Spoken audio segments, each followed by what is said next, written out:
što bih htjela od značajki istaknuti, što mi je vrlo korisno, naravno osim online bookinga, su akontacije.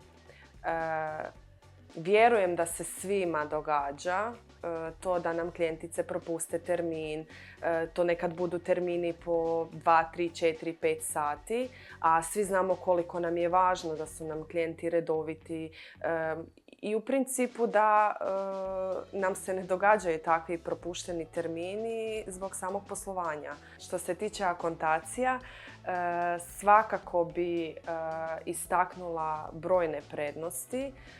Na primjer, smanjenje propuštenih termina.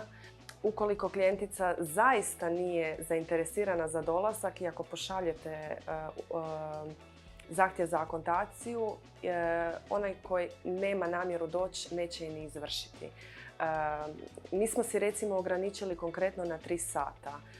Ukoliko neko ne uplati unutar 3 sata, nama se termin oslobađa. Znači, mi u Hipnotiku radimo samo sa klijentima koji se pridržavaju toga. Znači, jako nam je važno da su nam termini popunjeni i da nam, znači, klijenti se na iste pojavljuju i dolaze.